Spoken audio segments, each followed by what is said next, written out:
Want to turn to Decision 2020 now, the final countdown to the presidential election. Right now, both President Trump and Joe Biden making their last push on the campaign trail. The president sprinting across 4 battleground states, while Mr. Biden is spending the rest of his day focused on Pennsylvania. Here in the tri-state, polls open in less than 14 hours, starting at 6 a.m. You can cast your ballot in person. All of this as the tri-state does brace for possible election night unrest, businesses boarding up their windows before the results start to come in. We do have live team coverage, starting with government affairs reporter Melissa Russo. She's live in Washington, D.C. following the Trump campaign. Melissa? David, the president is sowing doubt about everything from his poll numbers to the upcoming election tallies. He's also sounding a familiar election eve theme that might make you feel like you're stuck back in 2016. Hillary was a criminal. She deleted her emails. 4 years later, Donald Trump supporters still chanting about Hillary Clinton. The president now trying to use that lock her up line of attack against Joe Biden. Joe Biden is a corrupt politician who raked in millions from China while giving them your jobs. The president's closing arguments also include warnings about Biden's age. Kamala will be put in that position very quickly. And a promise last night in Florida to fire Dr. Anthony Fauci. Don't tell anybody, but let me wait till a little bit after the election. The president is pointing to high turnout at his election eve rallies. That's really nice. Don't make me cry. I'll cry. He has 5 rallies scheduled today in 4 battleground states: North Carolina, Pennsylvania, Michigan, and Wisconsin. It's called suppression. What it does is it suppresses people. Trump railed against polls that show him trailing. He says they're fake, designed to discourage his supporters from voting. They say, well, listen, we love the president, but if he can't win.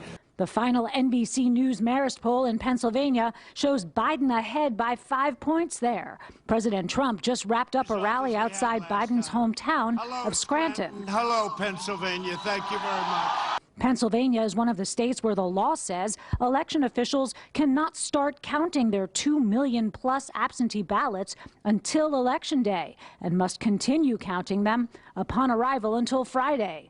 But Trump insists ballots counted after Election Day are somehow fraudulent, even though elections have never been officially certified until military and other absentee ballot counts are complete. It is one thing that we really have to, as a country, address and not let Donald Trump come out on election night and say, we're done, I'm done, I won, when the ballots haven't been either counted or found. Cheating can happen like you've never seen. This is their dream, and they are known for it.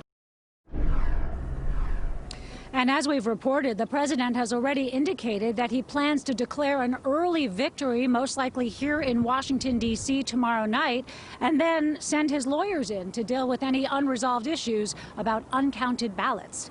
That's the latest. Live in D.C., Melissa Russo, News 4 New York. All right, Melissa, thank you. And former Vice President Joe Biden kicked off his day in Ohio. Right now, he is crisscrossing the important battleground state of Pennsylvania, which President Trump, you'll remember, won back in 2016. News 4's Andrew Siff continuing our live team coverage in Wilmington, Delaware, keeping a close eye on the Biden campaign. Andrew. Right, Natalie, it's a cold and windy evening here in Wilmington, Delaware. The former vice president hoping the wind is at his back.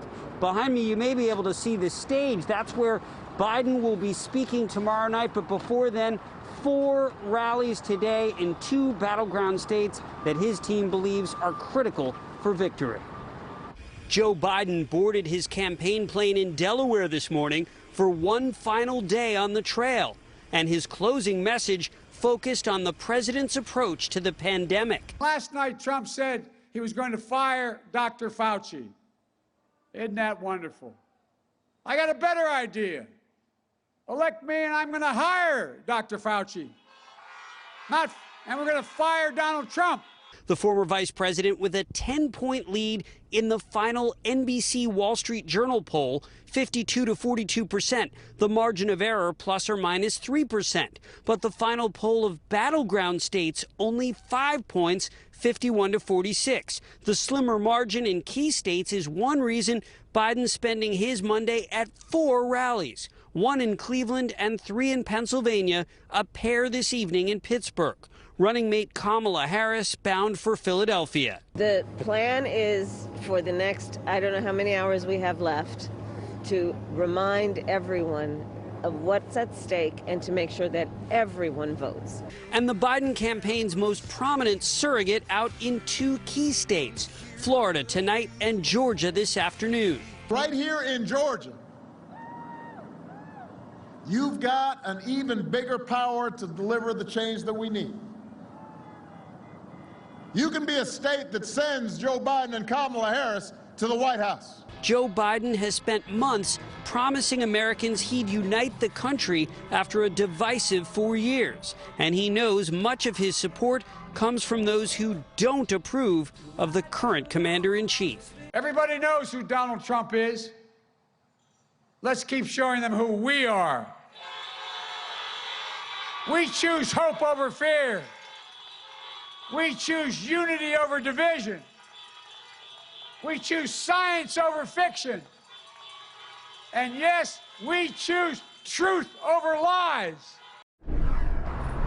And the busy schedule got busier. Joe Biden headed to 2 rallies in the Pittsburgh area this evening, and then tomorrow on Election Day, 2 more rallies, 1 in his hometown of Scranton and 1 in Philadelphia. Election Day rallies before returning here to Wilmington tomorrow night.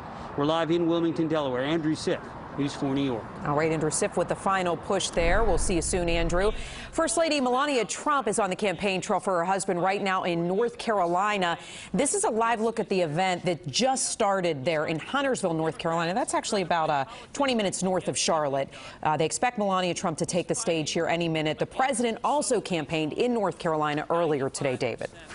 Now we're going to go back live to Washington, D.C. as we look at the White House, where there, too, they are acknowledging the possibility of protests that could get out of hand. Crews expected to build a fence to secure the complex. Hundreds of National Guardsmen also on standby. News 4's 5 p.m. anchor Adam Kuperstein is on assignment, part of our extensive election coverage. He's live in the nation's capital. Coop. Gosh, no sign of that fence just yet. We circled the White House within the last couple hours. You're looking here at the South Lawn. All is calm for the moment, but still plenty of unsettling and unprecedented signs all across D.C. today. Our nation's capital boarding up for a storm of unrest, with the forecast for Election Day uncertain. I think it's sad that this is the way that, things have to play out. I wish that people would be able to communicate better without any violence, without having to board things up. Shannon Donahoe drove to D.C. from an hour away just so her kids could witness history. I wanted them to be able to tell their grandkids and their children about it and see firsthand. What they can't see yet is a non-scalable fence that'll be soon built around the White House. A law enforcement source tells NBC News it's part of an effort to increase security on Election Day, which includes 250 National Guardsmen on standby. It makes sense to me that extra measures are being taken to protect people. Many of D.C.'s boarded up businesses are actually still open today, although it's certainly hard to tell from the outside. You think it's necessary? I don't think it. Watch the videos. Yeah, it's pretty necessary, unfortunately. If you think you're going to destroy businesses or physically assault anybody, you will be prosecuted to the fullest extent. A group called Shut Down D.C. is planning what they call a celebration tomorrow at Black Lives Matter Plaza just north of the White House. They say the tone of that is celebration, but it certainly could change depending on the results tomorrow and also the reaction to those results from the candidates. Reporting live in Washington, D.C., Adam Kuperstein, News 4 New York. All right, Adam, thank you. And it is not just D.C. getting ready for possible Election Day unrest. New York City also preparing for possible protests tomorrow night. Businesses all across Manhattan boarding up, fearful of unrest like we saw back in the spring, including, as you see here, the iconic Saks Fifth Avenue. But it's not the only store taking precautions today. We want to get out to News 4's Mark Santia live in Midtown. You're not too far from us here at 30 Rock, Mark.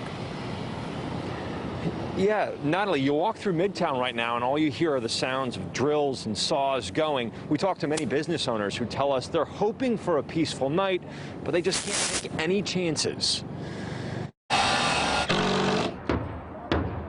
boarding up makeshift wooden walls, an extra layer of security.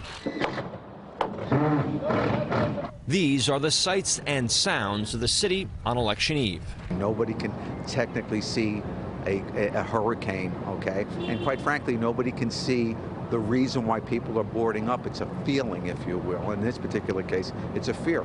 It's a fear that people upset about election results will take to the streets and looters will take advantage of the chaos. Robbie Friedman of I. Friedman & Son says mom and pop businesses in the Diamond District are on edge. I think that they're very concerned, obviously. I think they're more upset that going through what they've gone through over the last 8 months to now all of a sudden have to go through something.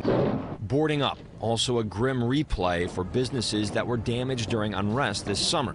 After what happened in the end of May, early June, I understand their concerns, but we're ready. There are going to be thousands of cops out on the street. NYPD Chief Terrence Monahan stressing the department has a plan to keep the city safe. This as the department's Community Affairs Rapid Response Team hit the streets today, making the rounds, reassuring businesses they're on the job. We will be out in full force tomorrow and in the days that follow. We want to make sure that we get no repeat of what happened earlier this year. Chief Monahan also says they have not received any specific intelligence about disruptions planned for tomorrow, but he also says they are continuing to monitor all situations. We're live in Midtown. I'm Mark Santia, News 4 New York. Okay, Mark, thank you. New York's first ever early voting in a presidential election is a wrap, and New Yorkers cast their ballots in an overwhelming way. Statewide, nearly 2.5 million people voted early. More than 1 million of those votes were cast across the 5 boroughs.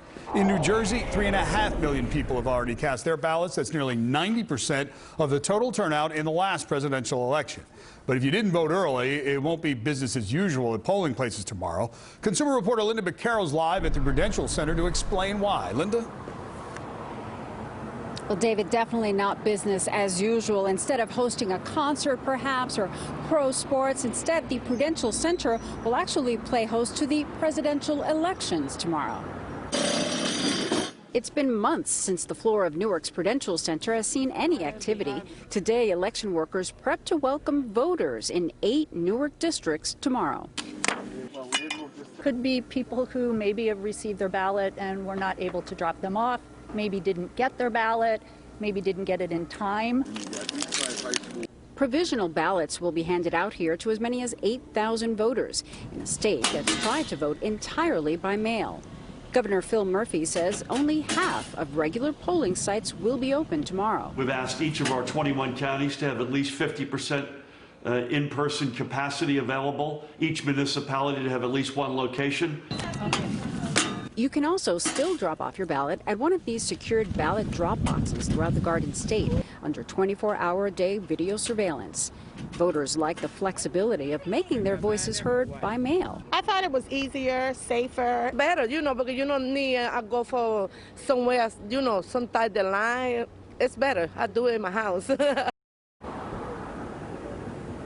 And if you are coming to the Prue Center, you should use the entrance right behind me on the corner of Lafayette and Mulberry. And remember that throughout the states, the polls tomorrow will be open from 6 a.m. until 8 p.m. Reporting live in Newark, I'm Lynda Baquero, News 4 New York. All right, as always, some good information, Linda. Thank you. And a reminder, as you cast your vote tomorrow, News 4 has your back. If you have problems at the polls, we definitely want to hear about it from you. Keep this information handy that you see. You can email us at tips@nbcnewyork.com, or you can call the number you see on the screen, 212-664-2731. That was quick, but we'll repeat it.